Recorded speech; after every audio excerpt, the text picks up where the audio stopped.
said everything last night. You missed it if you weren't here. No, this is just a humble invitation. I fell upon something, I entertained it, and it produced the goods. So I try to share it with my tribe. And that is the idea of obsession with self. That was what was brought. AA brought that back to the root of the problem, obsession with self. I don't believe that's the case. I believe there's a cause to that effect called obsessing over self. And the cause to me is you're identified as self. Yeah? That's the only thing that keeps the obsession going, is you think it's about you. If you really could feel it, or at least entertain it, as it's not about you, you would lose interest in it quickly. You wouldn't have to practice hard. You can do a lot of things, but you wouldn't have to practice hard if you just realized something wasn't you. You would lose interest in it. That's what occurs. That's what occurred to me. As soon as I started to entertain the thoughts that were appearing in my head weren't really about me, I actually lost interest in them. And when you lose interest in them, the obsessing over it diminishes. And when the obsessing over this idea of selfing diminishes, you have attention in life to go other places than in that black hole of selfing. Yeah? And then light, maybe beauty will arise a lot more for you. Maybe you'll have a sense of peace. Instead of believing the best you can entertain is that it will be okay later, you will sense an okayness now, not based on circumstances and situations. I don't know, there's a lot of effects it brings about. Because you disengage from a system, a very failed system of thought and interpretation. And it is a system, selfing. It's called self-centeredness. It's the root that everything will be. The way we see life from self-centeredness is we see life as how it pertains to me, as the self. And of course, immediately, life's off, because that's not what's happening. So, in my experience, what switched over very quickly was, I used to look at life as what life is happening to me. And so you could play the victim, oh, life is happening to me, woe me, or life is happening to them better than me, and then envy or whatever. But the real distinct feeling I have now about it is life's happening. It's just happening. It happens through you just as much as me. And the idea of the self-obsession is the loop of self-importance where life is happening, but your mind turns it into to me. And then it just riffs like a jazz musician on that theme, like the greatest John Coltrane you ever saw, but it plays basically the same note ad nauseum over and over again. And you just riff about life, about you. And the you that you're obsessed with and concerned about isn't even you. It's like you're worrying about a stranger. And the personality you think you are, that's busily worrying about how you're going to be 20 years from now, your personality will be totally different than the one you are now. Because that thing changes, your personality. So you're worrying about a total stranger. You won't even be the Paul that you think you're not now. You won't even be that 20 years from now. You'll have a whole other persona. Yes? I'd like to give a thing. Now, I have no idea if this is true or not, but I had my little theory about blackouts. Yeah? I'm going to share it with you. Because I had a lot of them. And actually, I was more successful in a blackout than I was when I was conscious. I didn't get arrested. I never got arrested in blackouts, but I was constantly getting arrested when I was supposedly awake. You know what I mean? But in hindsight, I like to take a look at it because I had a lot of them. And the funny thing is, when I was in a blackout, the people who were supposedly my best friends that I was with didn't think I was in a blackout. They were talking to Paul the whole night. And I was like buying airplane tickets in blackouts. And when someone said Paul, I responded. I wasn't just sort of looking, They'd say Paul, and I was probably having an incredible amount of talks about my life. Yes? So in my experience with it really is, and this is just a theory, is that what happened is my primary selfing, the idea that is the primary one my head entertains, somehow or another was so much alcohol that it got whacked and it stopped. Yes? Now the conditioned head in selfing just made up another self that took over. And I would go on a blackout mid-sentence, and the person I was talking to didn't see they didn't see one Paul left and another Paul showed up. It was almost like seamless. but there was a point where there was no memory when I wake up the next day of it, but something just took over. Another self just got in the other self's place, and it had a sense of being historical Paul. It had the sense of being me, and it just went on riffing. Yeah? And then what happened is somehow the situation changes, and then the primary old selfing shows up, and to make it cannot brook the idea that there was two selves, because that would prove there are no selves. Yeah? Your whole story is this is you, a long-lasting, independent, separate entity, just one self. But if you remembered the blackout and the appearance of that other self, it would blow that whole storyline out the water, because two selves means there's no selves. If there can be two selves, that means there are no selves. Yeah? It's just a mental construct. So the old construct shows up, and to cover its tracks, it has a blackout of the last 14 hours, the newer version of, Windows 8, Paul 8 had been running the program for like 14 hours. It has total blacks out that because it would invalidate its whole story that it's you. And so to me, that's the idea of a blackout. One selfing, and the thing is, when selfing arises, it feels like it's historical. That's part of its arising. It feels like it's been you all this time. Yeah? It's been you all this time. But in fact, if one can appear to be you, and two can appear to be you, that means none of them are you. In other words, for me, I am like the host, and the mental system has taken me over. It's called self-centeredness. Now, I have I live in an extreme subdivision of that self-centeredness called alcoholism. Right? We're just extremely concerned with self, and we're extremely in self-will. We're an extreme example, which actually could teach the whole world about what self-centeredness is like, but they have a contempt prior to investigation because they call us something that they don't believe they are. These are addicts and alcoholics, so they don't open up to learn from us. But we are like the pioneers of getting our asses kicked. Yeah? We could save them. Hey, we could break it down to you. Any life run on self-will is not going to be successful. Take my word for it. You know what I mean? But no, they just keep marching towards the cliff themselves. Yeah? Because they have the primary disease called self-centeredness. It's not as explosive as us, but it's instead of a giant tsunami, it may be drip, drip, drip, drip, drip, drip, drip in their lives. But it's exacting its toll no matter what. Because any time a parasite takes over a host, it affects the hosts. Every time. Every time a parasite takes over the host usually gets adversely affected. You know what I mean? So we have a very extremely intense, hostile parasite. And when it takes us over very harshly. And it treats us very bad when we're under its wing, so to speak. So it had to have the greatest strategy of all. And that's what I think the root of the problem is. And the point is, I don't want you to believe it. I want you to investigate it in your own life, if you like. And I believe it's identification as self. Yeah? Now, identification as self is a verb, a mental verb. It's not a noun. It creates an idea of being a noun based on you being a body. Yeah? Because it takes this body, and this is its like insurance policy for its advertising to work.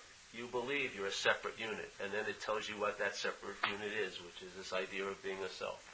That is how alcoholism has hijacked you. And it keeps the transmission of the trance through thought, yeah? It talks to you all day, and it tells you what things are like, what you're like, what you're going to be like, what they were like, what the world is like, and it pontificates constantly, and you believe it as a Greek oracle, usually. Yeah? No matter how many at times it's wrong, you never sort of give up on it. It brings out the same old. So it's going to be different this time, and you just go right along with it. Yeah? Get your ass totally kicked. You wake up, you come out of the 3-day detox, and you're doing the exact same thing again, 4 days later. Yeah? That's the whole point. Like when people say they're in a 20-day program, I ask them, what's the most important day of the program? And they go, I don't know. I said the 29th day. Right now, when you're in that little incubator, the parasite's just waiting for its time, you know. As soon as you leave, it whacks you. I spent 2 years in a drug and alcohol program called Delancey Street. 2 years in San Francisco, from 85 to 87. And when I left, they had told me, when I left, I moved out of that place and I moved into an apartment with these two girls. And when I went there to rent the place, there was a lot of people applying for it, and it was pretty expensive. I could afford it, and I didn't think I'd get it. But I looked pretty good at the time. I had a blue blazer and khaki pants. I hadn't used or drank in 2 years. And I like to say my realtor was Dr. Jekyll, yeah? And they liked Dr. Jekyll. But Mr. Hyde was going to be moving in, yeah? As soon as I left Delancey Street, Delancey Street told me that period of being Mr. Hyde, though long, is over. You're going to be Dr. Jekyll from now on. And I was hoping they were right, but I had a strong suspicion, maybe not, yeah? So I moved in as Dr. Jekyll, and as soon as I got out from underneath Delancey Street, I started to feel that irritability, restlessness, and discontent. And first of all, I didn't know what to do with myself after work till I go to bed. It seemed like an eternity. I had about 6 hours. So I was sitting in this little room, and my head started advertising to me. Yeah? Almost like those when they sell those CDs about the golden oldies. You know what I mean? Send $15 and get Hermits or whatever. I liked Hermit. It started running this mythical advertising about what I'd been missing for the last 2 years. It wasn't very factual or specific, because then it would have been telling me getting arrested, shot at, run over by cars, but it was making it like a mythical romantic missing. And I bought it. I said, yeah, I want to go see what I've been missing. So I had bought a Toyota Corolla, which I was going to lose 2 nights later, but I had it that night. And I got in my car and I drove down to a bar, because the idea in 2 years in Delancey Street, they had no AA or anything. My great idea was I thought I had pinpointed the problem, and it was narcotics. You know?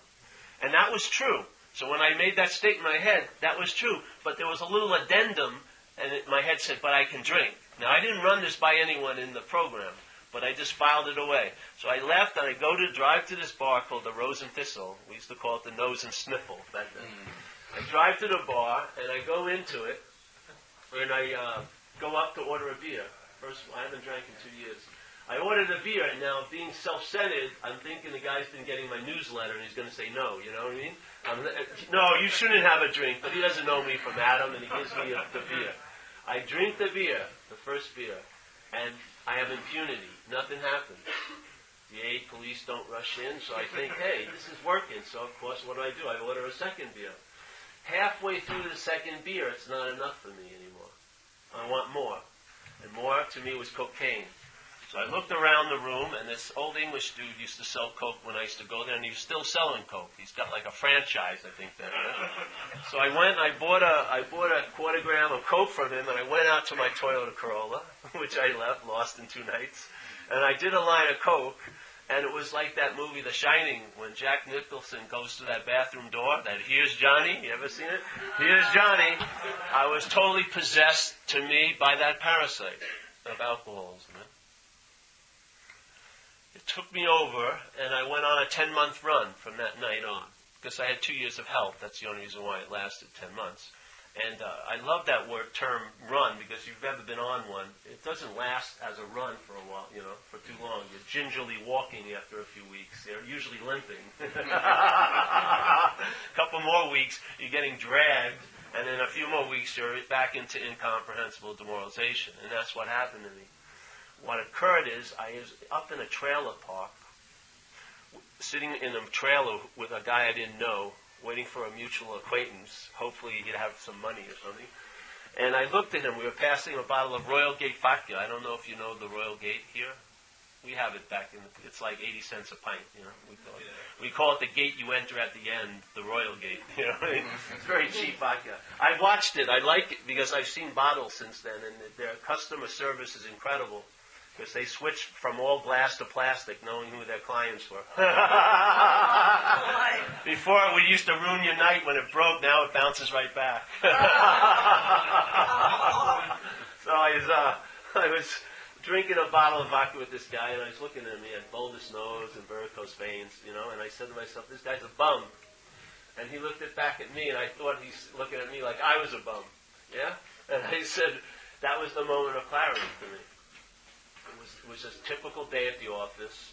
There was no big deal, but something happened. I had the experience of surrender. I never knew what surrender was, and I don't think anyone does until it happens to you. And I got hit by cars. I didn't surrender. I surrendered to the cops many times, but I had never surrendered. But that moment, I surrendered.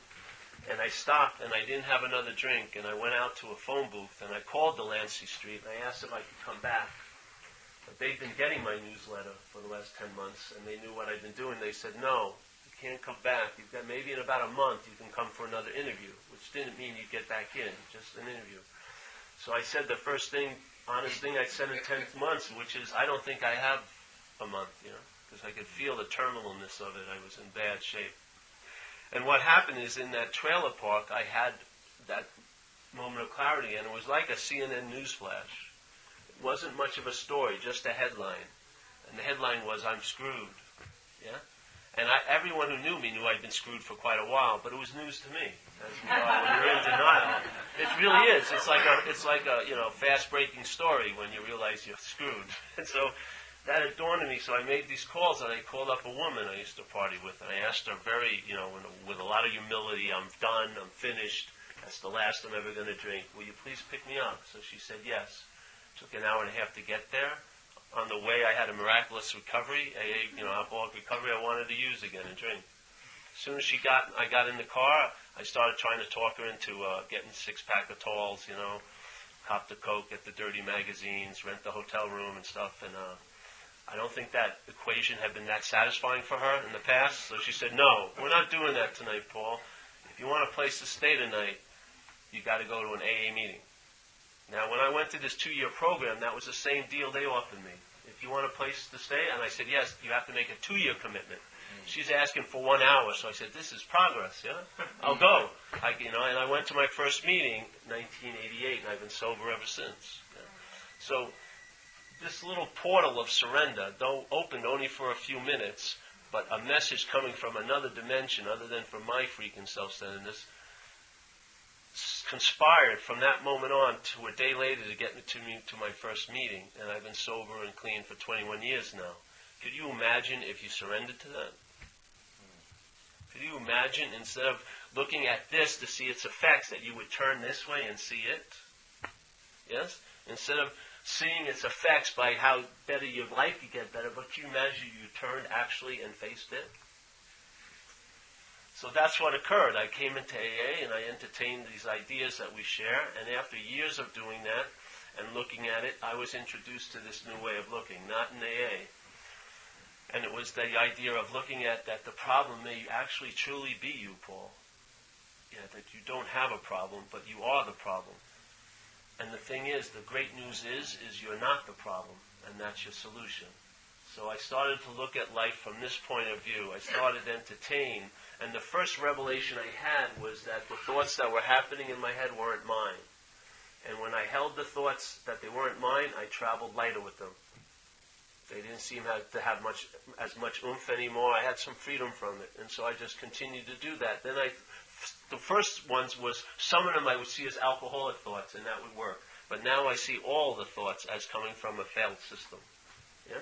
All of the thoughts. And after a while, if you're not driven by your thoughts, something else will drive you. If you're not relying on this system of thinking yourself into and out of everything, and thinking the only way you can know is by thinking, if you surrender that, you will pick up another way of living. And if you start relying on that, it will slowly or quickly take over the old way of living.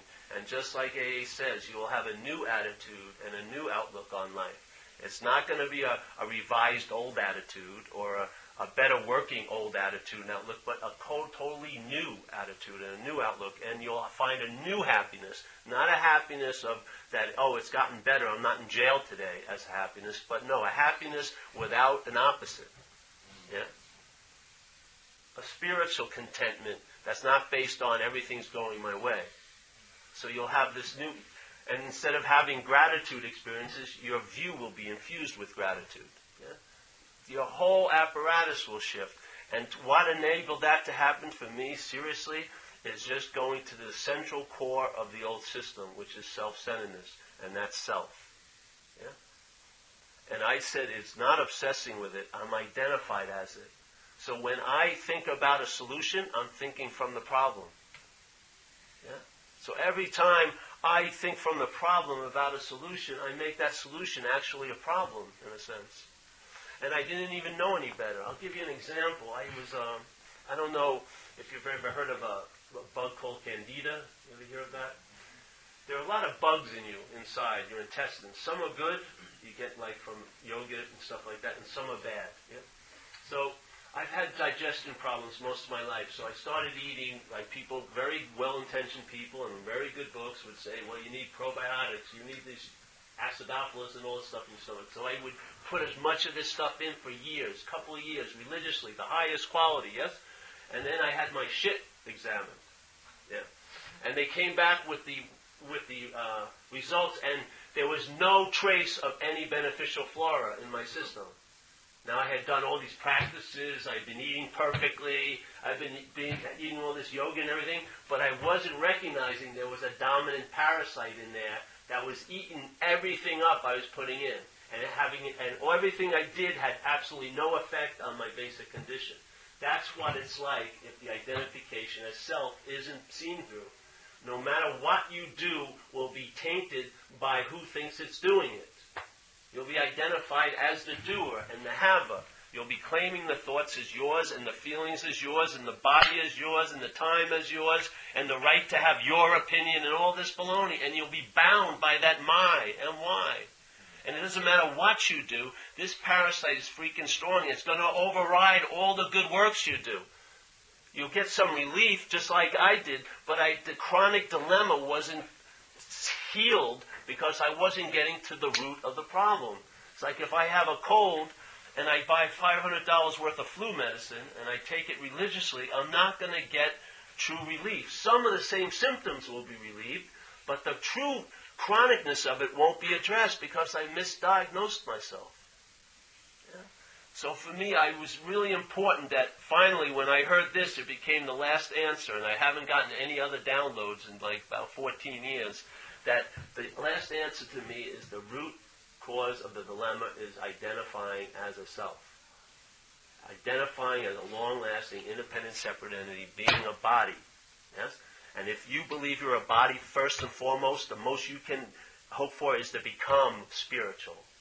You'll never recognize that you are spirit, because you'll keep recognizing everything as from here first. This will be your primary identification. I am a body. And if you want to try grafting on spirituality to a body, it's very difficult for it to take. You have to keep applying it, keep watching it. If you drop a second, it's off again. Yeah? But if you are a spirit, there's no need to become spiritual. There's just a recognition that you are spirit, yes? And so, and therefore, like great masters, people see what a master did, and then they make a discipline. Well, if I do and have what a master does and have, I will be like the master. But the master is being already, and the doing and having is just a form of expressing it. Yeah? You can't do and have yourself into being, and the only way we look at life when we're in self is that I, as this, I'm going to do something, to have something, to get something. But you can't apply that to spirituality because you are it. If you apply it to spirituality, you will fail miserably because you cannot become spiritual. Because you are already. All you can come here is in a fantasy replication of what your crazy mind thinks is spiritual. So maybe you'll start gazing lovingly at people while you're hating them underneath your breath. Maybe you'll start wearing whites or become vegan or whatever, a lot of incense, and start washing with really expensive soaps or whatever. You know, taking yoga retreats and this and that. That doesn't make you spiritual. Nothing you do can make you spiritual. We are spirit. That was the recognition. That's the revelation. I have absolutely nothing to do with my true nature. I have absolutely nothing to do with it. I don't have to really try to get good because I'm never going to be bad in a sense. I am that. Yeah? So to me, it says in the book, the greatest way our daily reprieve is contingent on the maintenance of our spiritual condition. All right, so now as a body and a mind, I'm doing a lot to maintain a spiritual condition. It somewhat works, but can you imagine, to me, the greatest form of maintenance is to realize you are it. To realize you are a spiritual condition. Yeah. Because then it's almost, you ever hear of electromagnetism? Electromagnetism goes on infinitely. The electricity creates the magnetism creates electricity. There's no cause or end. It never began. It just goes on infinitely. That's exactly what it's like. Yeah? Your attention to the Spirit reinforces you being the Spirit. You being the Spirit reinforces your attention. Yeah? And now, instead of seeking and trying to acquire spirituality, you're expressing it. So one thing that they say in our group, in our program, service, yeah? When you do service, you get out of self, don't you? That's a lot of times. That's one of our great examples of getting out of self in AA, is if you do service, you'll get out of self. Now, when I used to get out of self, how did I feel? I felt available, obviously, because I was not so isolated anymore, because I'm out of that little isolation tank, and I would sense availability. Sometimes you'll feel like you're bigger or lighter, yeah? So you're available. So if I do service, the opportunity to feel available is there. And then when I'm available to what? The sense of that presence. I sense the presence, yeah? So what occurs is, though the self-system is so strong, I revert back to being this again, and then therefore I have to do service so that I can experience being available, and then you sense the presence. What would happen if you entertain the presence as being you?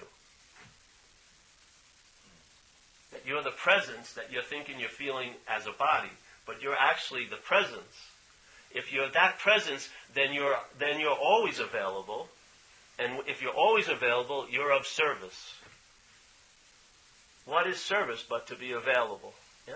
And if you're the presence and you're always available, then you're of service. So then you don't see service as just something I have to do in some program one time a week, and then the rest of the time I'm not doing service, which makes me bad. You realize you're of service at all times. Yeah? It's like you're on call all day. Yeah? Why? Because you're available. And then there's a sense of presence. So the way the head looks at it is, I'm this, and I have an experience of presence. Yeah? Which means, if I had the experience of presence, I may not have an experience of presence, which is what you actually take to be reality. Living in the non-experience of presence. Because he has an option. So it says, oh yeah, I can feel presence, but that means I cannot feel presence, and I bet you the theme of the story will be mostly not feeling presence.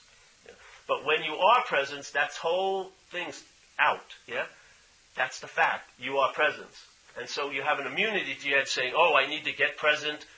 Like people believe they're out of the moment. They're reading books to be in the moment. Yeah? The option is, the idea is you cannot be out of a moment. Any moment in your life you have never been out of. Any one moment in your freaking life. So what's the whole drive to be in the moment? You must believe you are capable of being out of the moment. And so you're trying to get into the moment. That's truly being out of the moment. Trying to get into it. No, literally. It sounds corny, but it's true. If there's the recognition that you cannot be out of the moment, that's truly being in the state of always being in the moment, no matter what your head says. So you have an immunity to the head, and if the head isn't locating you, you'll probably become aware of your true location, which is present, yes, right where you are. Not in the land of what's not happening, not living in next Friday or last Tuesday, but very aware and in conscious contact, as conscious contact now. Yeah? So then I'm in conscious contact. Of course, when conscious contact occurs, mind has a reaction to it in selfing and says, I'm in conscious contact. But you are also conscious contact of that. That thought that immediately you assume is you isn't you, it's a thought. So when it goes, I'm in conscious contact, you can witness that also. And after a while it goes, well, I'm not in conscious contact now, I was. That's also something that contact is witnessing. And then you start realizing you are always that consciousness that's in contact. You're not what it's in contact with. Yeah?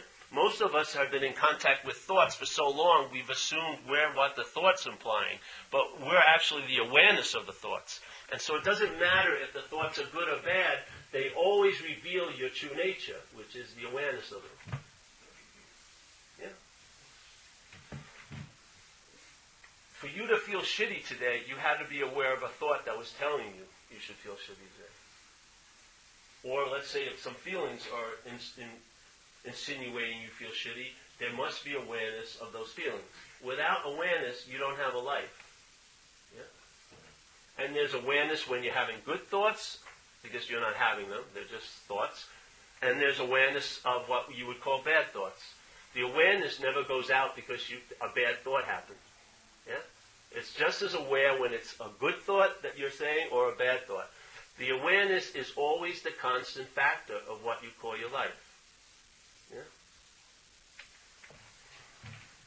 I would say that's more of what we are than the thoughts about what we think we are. Yeah? And if that is constant, then in a sense, my idea of my higher power is that it's always available at all times with no requirement necessary to meet it. So this thing loves to play God, as you know. Yeah? Up here, it says in the book, you've got to quit playing God. It's the how and why of the whole program. Is quit playing God. Well, what's playing God? Your head. Now, I don't care if it quits playing God. I just want to realize I'm not that. Yeah? Let it play God. Because what it's playing God with is this energy that I am. And I have to transfer and give this thing my energy. And the only way that happens, I'm identified as it. When I'm identified as it, it uses my quote-unquote godlike energy to make a world up for me to be the inhabitant in. How's it going for you? Is it treating you well in there? I will be okay, maybe in 5 years. I will be okay when I get this and that and this and that. So my okayness is always based on some requirements that I very rarely have met already. I haven't met them yet. So then I have to worry, if I don't meet them, I'll never be happy. Exactly. Story, yes. But in fact, if you're okay now, if you realize you're not that, you have an immunity to all those freaking storylines. And what occurs is, conscious contact becomes your guide. Yeah? What's happening now becomes your guide. And you're not obsessed with time, past and future. You're rooted here. And there's nothing you did, no thought or effort that helped that along. All you do is realize you're not that. That keeps yapping up in your head.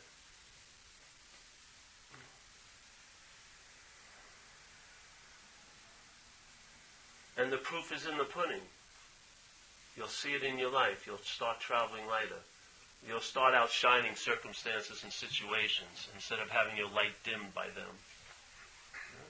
And then you'll have some true reliance on something because awareness never blinks. Consciousness is never unconscious. Awareness never blinks. It's the bringer of your life as you know it. Without that, there would be no life. So once you start relying on something that's reliable, your life will demonstrate that. You'll start traveling lighter and you'll have an ease and comfort where you didn't have any. Yeah. But, then the mind presents itself again. Yeah. There's no authentic self. You don't have to convince this thing to be okay. All you need to do is realize it isn't you. Don't waste 1 second trying to convince this. It's unconvincible. Haven't you found that out by now? It says, it swears I've surrendered, and then the next day it's taking your will back, supposedly. Yep. I'm running this, And then look at what happened. Anything you don't surrender, that's what most of your obsessions are about, right? I have a girlfriend I used to have, and the one thing she was afraid to surrender to God was her body image, because she thought God would let her get fat. So she says, no, I'm not going to surrender that. And her whole life has been obsessing over that body image. Seems there's a correlation, yeah? She was unwilling to let that go over to that, and she allows self to keep being the manager of it, and she gets all the products of self around that topic. Fear, anxiety, concern, resentments, everything like that. You have to see it, yeah? Whatever this idea of self thinks is important, you'll see its expressions. If it's money, that's where all your resentments and anxieties will be. Because when you believe that you're that self, then self is managing your life, and it's going to try to manage your life. Yeah? And whatever thing it deems to be important, you'll see all its little minions there. That's where all your anxiety will be about and your fear. All of it. And you'll see its effects.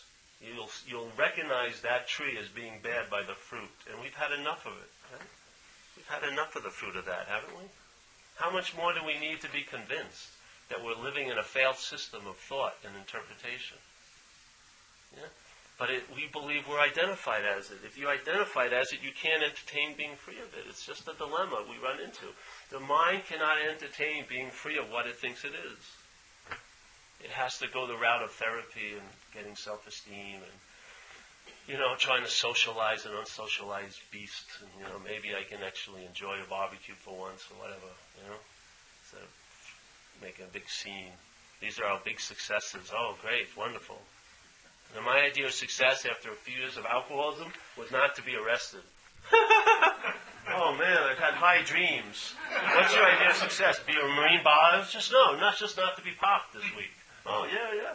That's nice. That's pretty. You're shooting for the stars. I see that for you. This is what happens when you're identified as this. You're going to have to hunker down. You're going to have to get used to tolerating what's intolerable, bearing what's unbearable, and trying to make the best out of a really lousy situation. Yeah? And then after a while, you just don't know any better. You're just so tranced out, you'll accept whatever it serves you. And then all it is a life, it just interprets life. It tells, how many times have you just walked in a room and experienced walking in a room? Mostly, if I walk in a room, the head just experiences thinking about it. Doesn't it? You think, did anyone see me? Are my pants too short? How does my hair look? On. You're not even aware of the conscious contact of walking. You're thinking all day. Thinking about walking. Thinking about sex. Thinking about money. Thinking about love. Thinking about this. Thinking about that. Yeah. If you're thinking about love, you'll never be loved. You'll probably say no to so many deliveries of love in your life because it won't be looking like the package you thought it's supposed to be delivered in. It will blind you. You'll think, I've never gotten noticed. You've been noticed constantly in your life. It's just not the way you thought you wanted to be noticed, which excludes every other way of being noticed. So many times the delivery came to my house, but when I looked at the package, I say, no, sorry, that's not it. I ordered a 5'10" blonde. I don't want approval from you. I want it from her. Yes, that's the only one I'm going to accept. That approval, that stamp of approval. You're going to starve here, and you get to be right and alone. How's it working out for us, Or they hope that I'll be special someday. That I can convince someone else who's dying to be special that we can be special together. We'll have a love that no one else can have. Yeah. I'll be up on stalking charges in a few months. Yeah, I've had that love before. It doesn't work out so well. This is about freedom. If you're interested, it's available. The only thing I needed was an invitation because I didn't know about it. I had no idea that the problem was I was actively identifying as what I wasn't all day. Yeah? And if that's the case, anything I do is being done by self. Everything I have is being done by self. And the doing and having gets infected by its agenda. And you can find the most perfect path and it won't lead you anywhere as a self. I found it. I spent a lot of years meditating and everything in the jungles of Thailand and other places. And I had to admit after 10 years that nothing radically had changed. I had tons of spiritual experiences, but nothing radically had changed. No matter how great the spiritual experience was, I still thought it was Paul having it. Yeah? Paul was still claiming everything that happened in my life, and therefore neutering what it could have been, because everything like that, like an epiphany, would reveal to me what my true nature is, and my head would rise up and says, oh, I had this incredible experience. No, it didn't. That's the narrator claiming an event that it has nothing to do with. It's doing it all day. It rises up and says, I did that. No, it didn't. You can't even shit when you want to, really. You're not pumping your blood, are you? Did you digest the burrito tonight? No. You would have forgotten one if you would, if it was you would have died long ago. It was up to you. You would have forgot to beat your heart. Oh shit, I forgot it. You're too late. You'd be dead. It'd be a done story. Most of this whole experience is automatic, and yet you believe you're the mover and shaker. I can really hurt somebody. You can't even shit when you want, but I can ruin someone's life. Give me a break. I don't have the power to ruin anyone's life. I'm dangerous. No, you're not. To yourself, you are. As a self. So I don't know. I looked into this. I found a solution. It's been working. I come here to share it with people. Yeah, humbly, because you're my tribe. I have an allegiance to you. I really believe that most of us have a first-hand experience of what hell is like. Yeah? And thank God we got on the bus that took us out of there.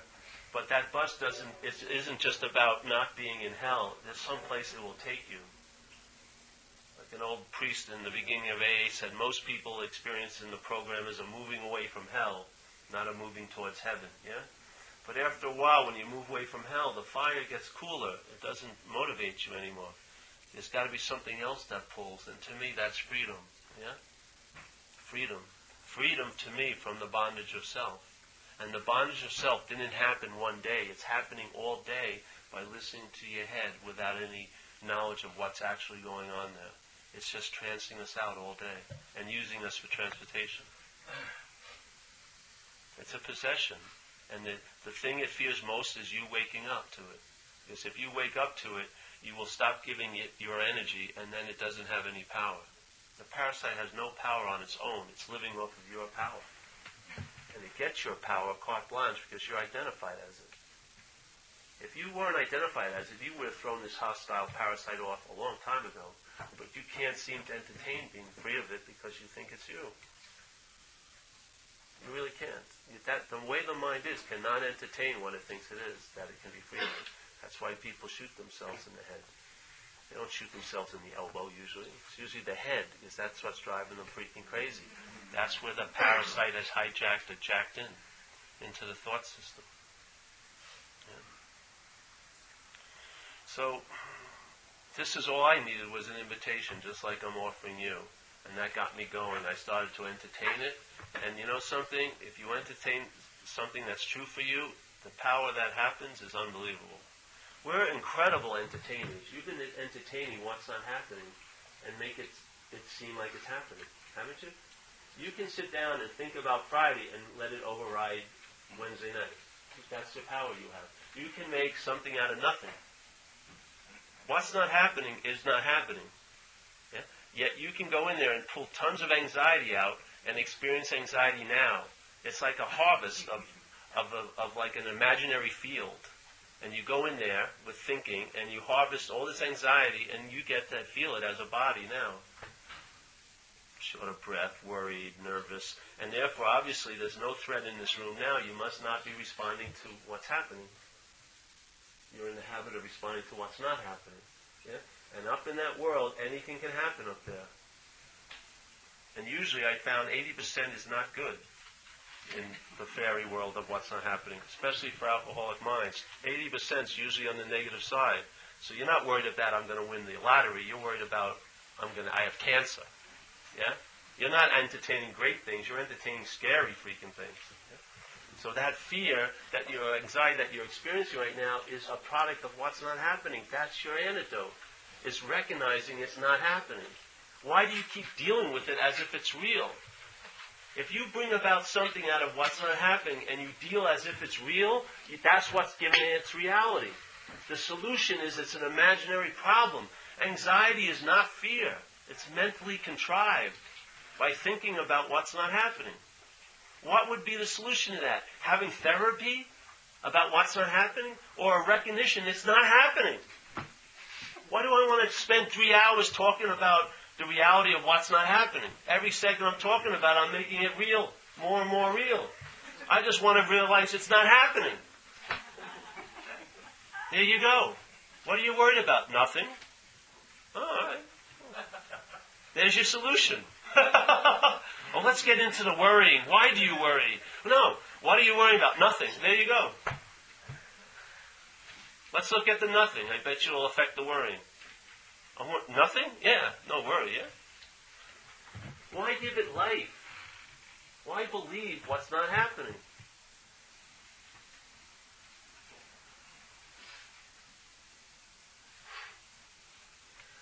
If you apply a solution to an imaginary problem, yeah, first of all, you won't get a solution. You'll get a problem from the solution. You know what I mean? It's sort of like if someone says a blatant lie. This is what they do in the world, governments and stuff. They say a blatant lie, and then they have someone who thinks he knows the truth, and they debate. But as soon as a lie is debated, it makes it seem true. It's already won. That's exactly what it's like. As soon as you seek help for what's not happening, you're making it seem to be real. When you tell the truth, it's not happening, that's that. What happens? Your attention is freed from what's not happening, and it attends to what's happening. That's the solution to what's not happening. Not talking about what's not happening, not having a story about what's not. How can you have a story about what's not happening? It's not happening. Yeah? The best solution is just recognize what's happening. There's your solution to what's not happening. What's happening right now? Nothing really. Is there anything pressing against you, a terrible problem at the moment? I heard it out here. It's waiting for you right here. I see it. What's not happening cannot enter into what's happening. Because its quality is it's not happening. Yeah? We're in what's happening. Conscious contact is the salvation you're looking for. Just recognize that you're conscious contact. But not as a you see? If I say Paul's in conscious contact, there has to be a story why Paul's in conscious contact, and therefore Paul had to do something and have something to be in conscious contact. And conversely, if Paul stops doing and having that, what? He's not in conscious contact. That's how it plays God. The fact is, your conscious contact, it totally erases that fact and now gives you the option to be in conscious contact or not to be in conscious contact.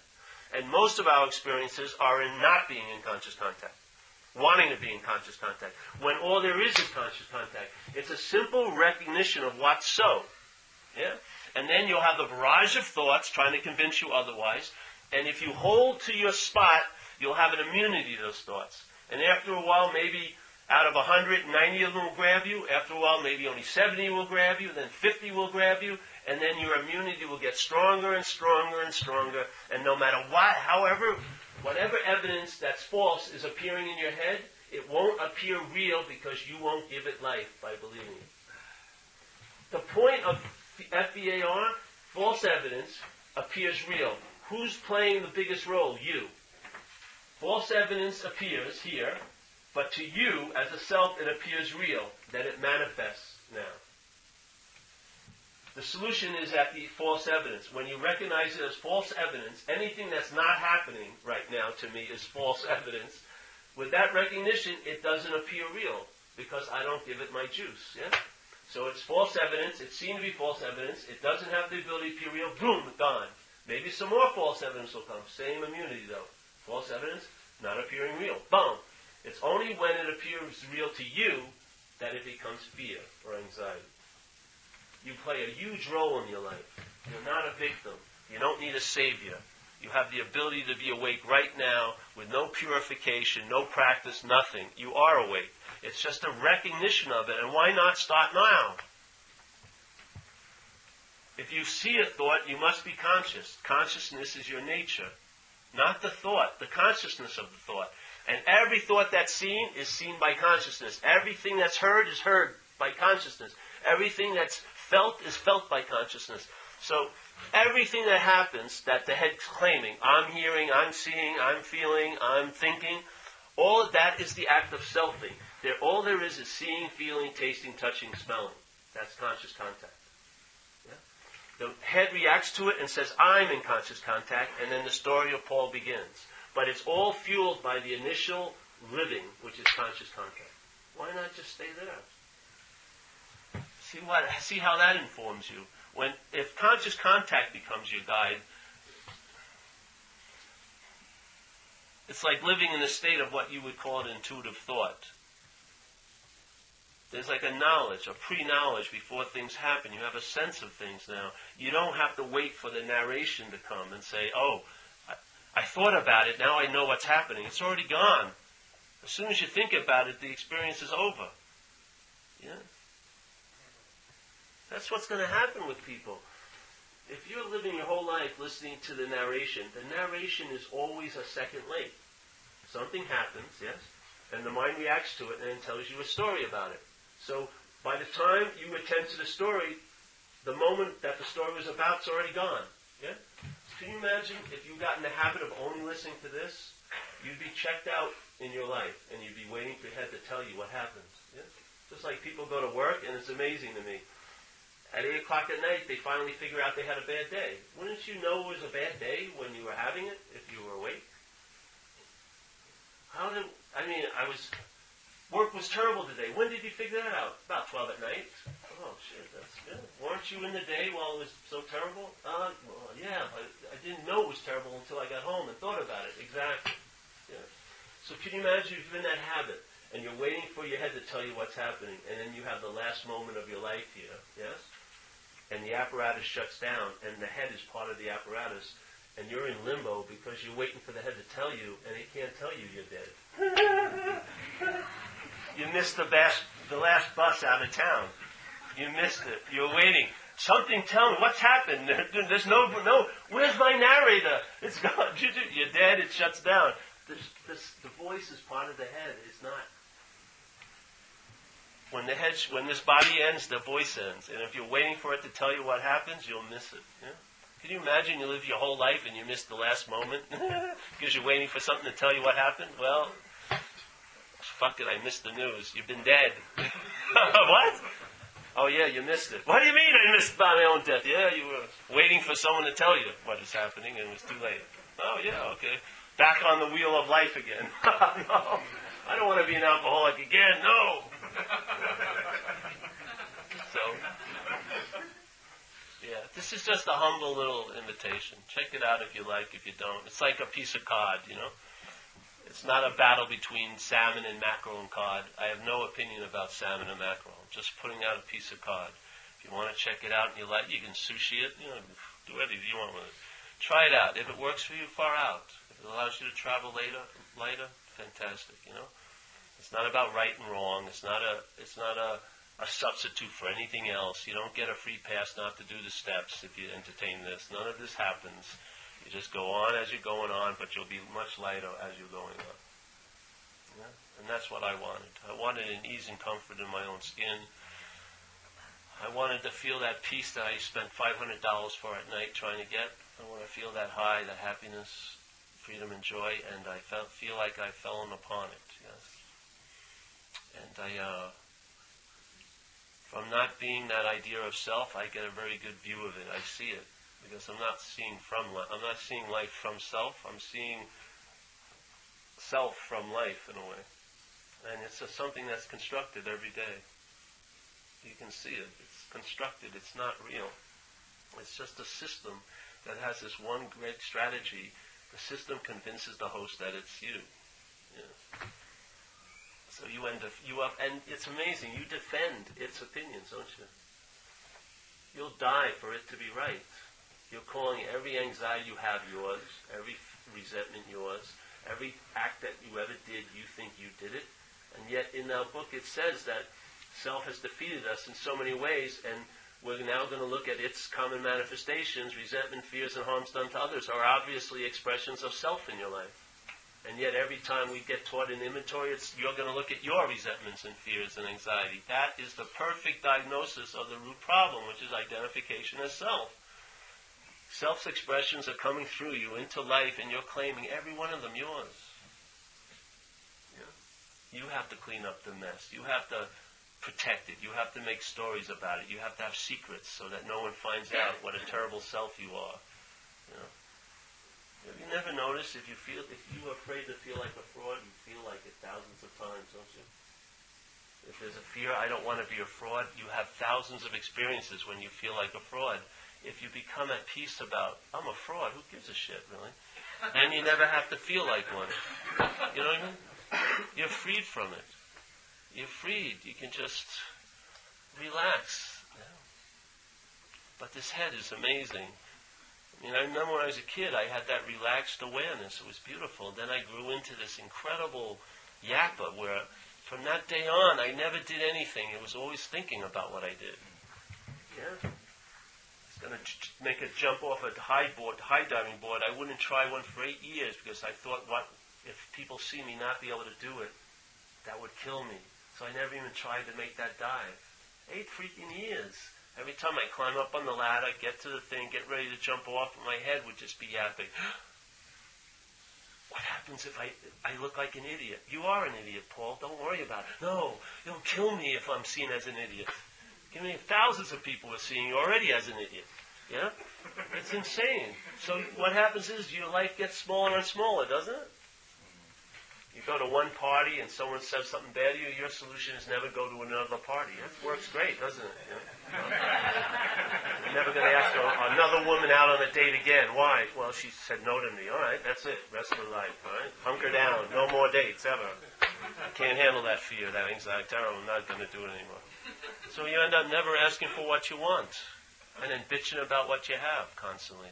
But you don't have the balls to ask for what you want. Yeah? So you're vindictive and attack people who seem to look like they're free because you can't stand it. It's unbearable to the self because you don't have the balls to be free. Most people just want to be free. They have no balls to be free. It's a totally different experience. It's so safe to want to be free. Yeah? You can read about it. You can take workshops on it. But man, if you actually experience a sense of being free, you'd probably shit in your pants. It's unbelievable. You know? So I don't know. Any questions tonight? It's amazing. I love this. No one asks questions. I dig it. It's great. No. Yes. Hey, Kathleen.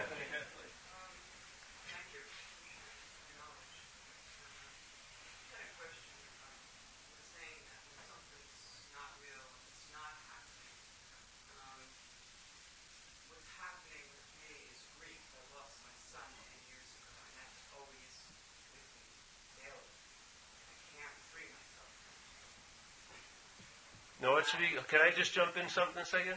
Why don't you ask a subjective question? Who is it that's feeling the grief? Ask that. Who's that I?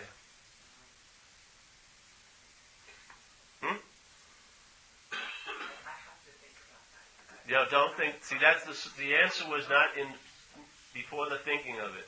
That's that pause. Yeah. So that's a beautiful thing. If you have something that you seem to have been feeling for all the time in 10 years, ask who is it that's been feeling it. And then if it says, I am, don't leave. Ask again. And see what happens. And like you said, nothing came at that last moment. Check out what doesn't come up. Yeah? Then you'll see the self regenerate and say something again. Ask it again. Who am I? Or what am I? Has no opinion about the grief. I'm not saying you're in grief or not grief. I could care less on a certain level. But I want to find out who is it that's in grief. Ask. See.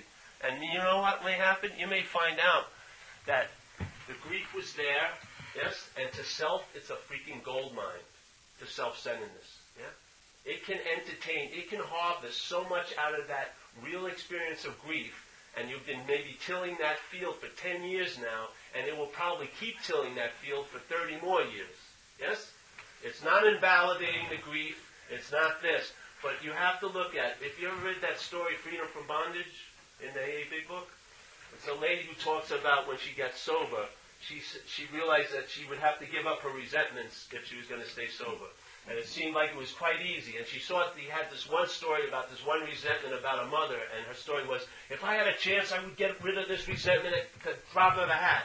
But when she got sober, she realized she didn't want to give up that resentment because she'd been cultivating it and getting a lot of excuses for her whole life based on that resentment. That her marriages didn't work because of a mother, that she didn't go to college because of a mother, yeah? So her selfing was using that feeling about her mother to a great advantage.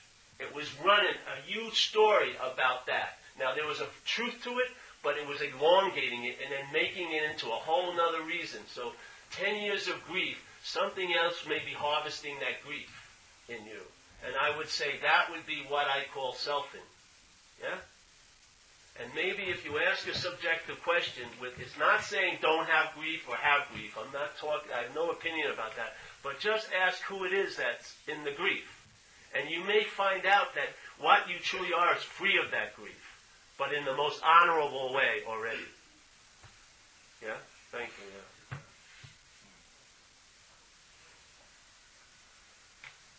Just like resentments, that's what we're talking about. The bonding isn't from the resentment side, it's from the self side. Yeah? To have a resentment, the self gets to be right. And it doesn't want to give up that being right, so it nurtures resentments for 30 years, 40 years. It harvests and reharvests and harvests and reharvests. Like you and I will forget a miracle in about an hour, but we remember a resentment of 40 years ago like it was yesterday. Yeah? Because selfing can't harvest anything out of the miracle. The best it can do is become a spiritual identification. It's not as juicy as it likes. But the other side, it wants to harvest, yes? It wants to make a life story about it. And it may be using your life and your real grief, yes, to create an identification that it's thriving on. So subjective questioning is very helpful.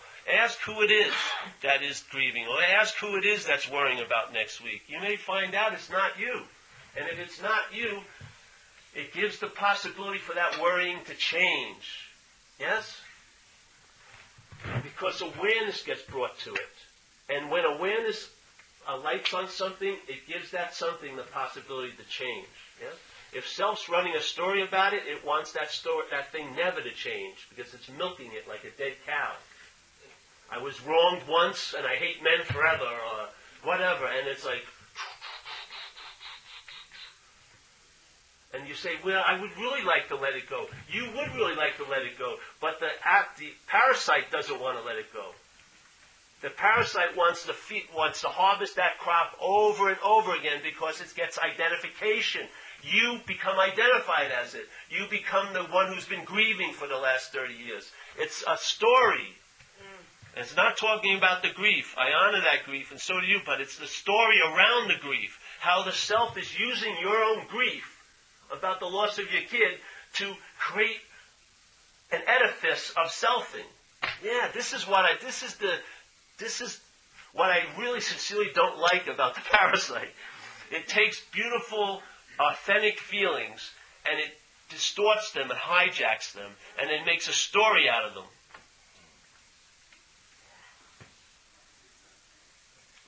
And because we're identified as it, we live out that story. And therefore you have to constantly feel the pangs that had the possibility to come and go. Yeah. Because without the pangs, the story would have no oomph in it. It would drop out. It has to keep reinventing the grief. Yes? It's feeding off of it like a harvest, like a crop. It's using our life as a crop to produce anxieties and resentments and slights and, this and that. And it's using all of our juice to do it. How does it get all of us? Because we're identified as it. I'm telling you, that's my humble view. And if, I finally looked at it that way and I've gotten relief from it. And it doesn't mean I don't have grief about things. I have incredible grief, but it doesn't get elongated into a giant story. Because you don't want a story. The grief is more than enough. The mind only wants a story. And it uses the grief as its springboard for a story.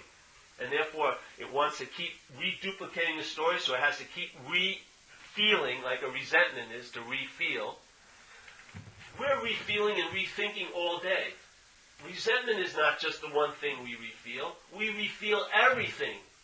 That's what the self-centeredness does. It re-feels and rethinks constantly, over and over and over and over again. Something happens now, it reminds me of something that I thought that happened a year ago, and then I re-feel that. Yes? So what's happened is just used as my mind can react to what's happening and go into what's not happening. And then it harvests something, yeah? And then it dumps into now, and then you get to feel shitty.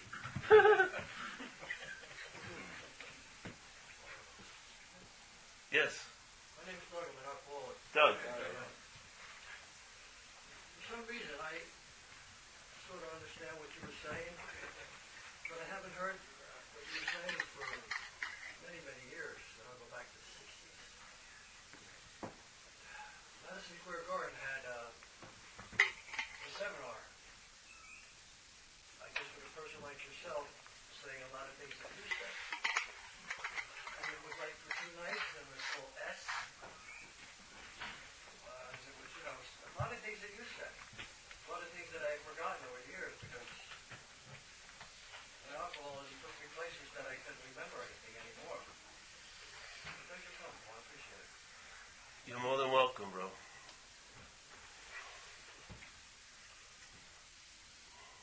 Yes. I'm Casey, I'm an alcoholic.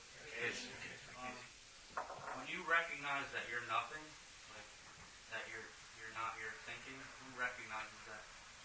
Who do you think? You know that you're nothing. Not nothing, but Yes. The head recognizes. The same head that thought it was something recognizes it's nothing. Does it even recognize? So what? So if you're being in nothing, is where you're saying true happiness is, then No, I wouldn't say being in nothing. what is it though? Is it just action? I would say you should find out for yourself what it is. It's not a verbal answer. It's a living application. Yeah? How you experience being is being it. Yeah? It's a verb. You'll never know the true quality of verb if you make it a noun. By saying, what is it? What is it? It's the living of it that teaches you what it is. Because it's purely a verb. It's not a noun. Yeah? So it's in the living of it. And that's how what happens with me is it just, the living of it, it intimates things that become clearer to me. Because but I could never get it by looking at it like a topic or a noun. Because its quality is a verb. It's being. Yes, yeah. So you have to sort of be going with it to recognize what it is. You can't be taking yourself as a noun and then trying to understand a verb. You'll never get the sense of verbing. It's a different thing, yeah? It's like trying to catch something and put it on the glass. You've missed the whole essence of it. So it's in the living of it, and that's what I love about it, because you entertain it and you actually meet it in its own activity, which is being. Not like a topic or a philosophy or a belief or an understanding, but a living application as you're traveling. And to me, it translates as a traveling lighter. And that's what intimates it to me. I see that I'm traveling lighter where I have history of not traveling lighter. Yeah. And as the verb is revealed in the verbing. Yeah? Yeah. Yeah? Yeah. Yeah. Yeah. So it's the verbing that reveals itself, but not as a noun, nor to a noun. The noun, the seeming noun, receives the invitation, but the invitation is a verb, and the verb of you is what starts riding the verb. Yeah? This just becomes aware of it and admits that it's nothing, when it was trying to be something all the time. And then when it admits that it's nothing, its potential to be everything is revealed. Yeah? It's sort of like here, you're afraid to be just this. So you're trying to be special and right, whatever, this and that. And suddenly it collapses on you, and you realize, oh, I'm just this. And when it implodes, then the recognition is, and I'm not that. Yeah? So you think nothing, and then nothing is revealed to be everything. Woo! Like that, yeah. Yeah. Yes, yeah. I'm Lou, I'm an alcoholic. Thank you very much. You're welcome. First of all, I've been sober a little over 5.5 years. I feel that I've awakened spiritually. Felt like it says in the big book, paraphrasing, about worldly clamors. And two, I lived and meditated a lot, and it wasn't exactly what you needed. Because my sponsor keeps telling me that I need to get quiet and I need to meditate, and I keep looking forward to that because I feel like I'm off beam sometimes, or more than sometimes. So. Yeah. All right, why don't you ask who is it that feels like it's off the beam? Like out loud? Just ask yourself, who is it that feels like it's off the beam? If it isn't you, you may not be off the beam. Because if you believe you're off the beam, then on the beam looks inviting, yeah? Looks desirous. But you may have peace around getting on the beam if you realize you're not off the beam. And what tells you you're off or on the beam is your head, usually. Yeah? Your gut is different. When your gut tells you something's off, you know it. It's down here, on your balls or somewhere. Yeah? Your head tells you it's just setting you up. Yeah. So the idea of I feel connected will always lead to you feeling disconnected. Yeah. So the experience of connected sounds really good. It feels pretty good, but then you'll experience disconnected. And the fact is, all there is connection. Yeah? You can't be out of the moment, so there's no need to get in the moment. Because there's nothing you can do. If you're thinking about the future, you're doing it now. Yeah? If thoughts are occupying you about the past, they're occupying you now about the past. So you're always located right here. the head doesn't want to accept that fact, so it creates time, past and future, so it can get obsessed to keep you distracted, because you have a lot of power that scares the shit out of the parasite, because it's using you. It's like you're like an oil rig it's sucking up. But if you wake up, you may sort of, null and void the contract. Yeah? So it has to keep you confused and keep you obsessed with all what's not happening so that it can continue use your juice to express itself with. You wake up and you realize that this thing is playing God but with your juice. You're transferring your juice because you're believing what it's saying, because you're believing it's you. Once you take that away, it may still do stuff for a while, but it will lose momentum because it thrives on your energy. When that energy is surrendered to something else, then it starts to die. So the obsession with self diminishes, your head gets quieter or at peace. Yeah? You're resting more. Yeah? And going to Thailand's great if that's what's called for. I'm just doing it because there's a thing of this head, it's called doing and having. It claims everything. So everything that you've ever done in your life, it said it's done it. And when it's, everything it claims, it neuters or neutralizes what that could do to you. So you can meditate for month after month, but if you're thinking you're the one that's meditating, then if you stop for one day, you'll feel like you're flipped out. So the meditation is another way of beating yourself up again. If you don't do it, you should have meditated, So this idea of, if I'm not the doer and haver, so if I don't meditate it, I'm fine. If I meditate, I'm fine. Yeah? The fineness becomes a state. It's not based on outer circumstances anymore. Yeah? The only way it could not be fine is if I listen to my head, yeah? If I listen to my head, I'm not fine. Then it tells me, here's a plan to be fine, which will never actually work. And then that will fail, and I'll be blind. It'll give me another plan to be fine. Like a 5-year Stalinist plan, how to be happy. Yeah? And on, I'll just keep buying the next plan, the next plan, the next plan, all the while living in the quote-unquote reality that I'm not enough.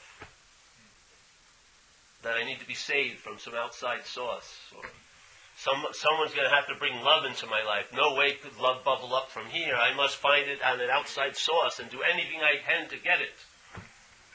Or I could live my whole life unlovable. That's an insane thing. Yeah? Can you imagine living your whole life believing you are unlovable when you're the source of love? So, yeah. Is that it? One more. I'm getting tired. I'm tired. Yeah, we'll have this one. Deborah. Hey, Deborah. Can you just briefly explain again that state of surrendered? Last night you... This is it. You're looking at it. That's the state of surrender. Okay. State of surrendered is you've been convinced about the admittance of powerlessness. Yeah? You don't need any more convincing. You don't need any more lessons. You're very clear that the solution comes from admitting your powerlessness. And then you feel a source of power. Yeah? And if you admit your powerlessness, you never experience being powerless again. You experience power. When you forget your powerlessness, you will experience powerlessness. You will experience it. In other words, you'll get frustrated. Your mind will anyway. Vindictive, because things and people aren't going to do what you want all the time. So obviously, they're exhibiting that you're powerless over them. And that's not a nice experience for you when you want them to do what you want. But if I admit my powerlessness, I feel power all the time. That's beautiful, isn't it? So that to me is the state of surrendered. Right. As I'm convinced I don't need to be taught anymore. The only thing that needs to be taught is something you don't want to waste time convincing. In your gut, if you've come into AA even for a week, something in you has been convinced about the dilemma that you find yourself in. That doesn't need any more convincing. We're wasting tons of time trying to convince what's unconvincible. People believe that their head is them. So when the head says, I'm not into AA, they leave. When told they're in AA, they're at the meeting, they're sober, but their head's saying, I'm not sober, but you are sober.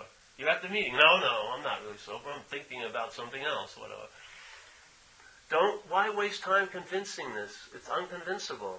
Know in your gut, and that's that. Now you're surrendered.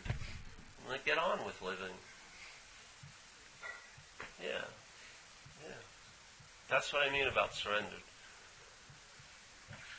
There's an understanding what so. I don't believe what my thoughts imply or present, and therefore I take my orders from some other source. And that gets reinforced every day because those orders work. Simple as that. So the reliance is easy and easier to turn it over because it's proved its goods. Yeah, more and more reliability, more faith, and then more immunity to the thoughts.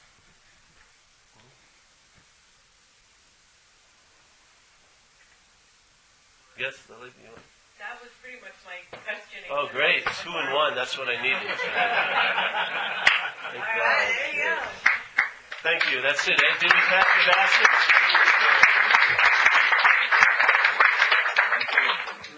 Paul will be giving one more talk tomorrow night, and then he'll be exiting New Jersey. So we'll be here again tomorrow at 7.